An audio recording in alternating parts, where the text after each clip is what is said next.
Hi, Dom Netjack Prosperizing. So today I want to provide a couple updates, one around the Federal Reserve, the other around some hedging tools that I've talked with a lot of people about recently.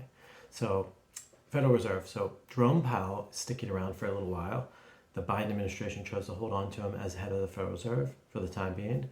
And I think this is a good story because out of all the candidates and people out there, he seems the most rational and kind of hawkish.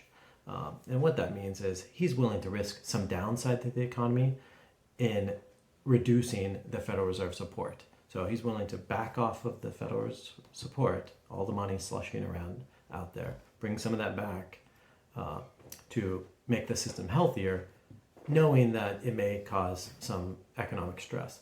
I think that's a great thing. I think the Federal Reserve has been heavily medicating the system, financial system, the economy for a very long time, even before the pandemic. So anyone that's willing to kind of go that path is a good thing, because ultimately investors, people, businesses, they want a clear view of the economic system, and with all of the support, all this money flying around out there, you can't get that, or it's hard to understand what the markets really look like.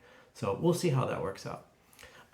So hedging tools. So there's this one ETF, PHDG is the symbol. It's the Invesco downside hedged. Invesco S&P 500 downside hedged is the formal name of it. And there's a handful of these out there. There's, and they go under different names. This one falls into the category long short equity, defensive, hedged,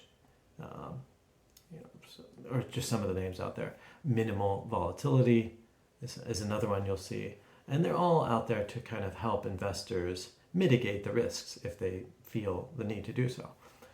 Which I think at this point is probably a smart idea to at least protect the best you can some of your portfolio from the sharpest downturns. So this one in particular, this Invesco S&P 500 hedged, uses the S&P 500 for the most part, and it fluctuates anywhere from, it looks like 60 to 80% that exposure, and then the rest is VIX futures along with treasuries. So the VIX, which is the volatility index, you can get exposure to that through ETFs or futures or options. And it just, when markets get volatile and kind of strike down quite a bit, if you own this exposure, you're going to do well in those time periods. So this pairs that exposure to general market with the S&P 500. So I think it's a smart tool. And I look back since its inception, and for the most part, in periods of volatility, it does do what it's intended. For instance, when the pandemic first struck, there was like a month when the market was down 30%. This was up 4% for the same time period. And you can go, Google this and kind of pull up the charts yourself and see this. And so I think that's great. There's been not all periods did it behave exactly as you would want it.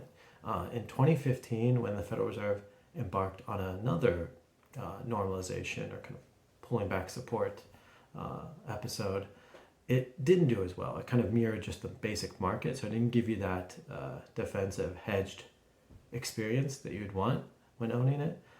So I've got to dig around a little more to figure out why particularly around that period.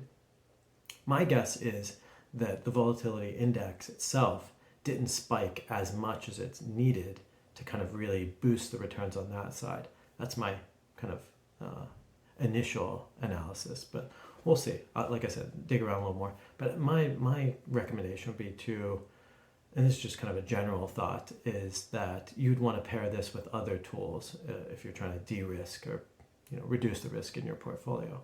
I'd pair it with some of these other min-vol ETFs, minimal volatility, or simply pair it with short-term, high-quality bonds, treasuries, whatever works best for you.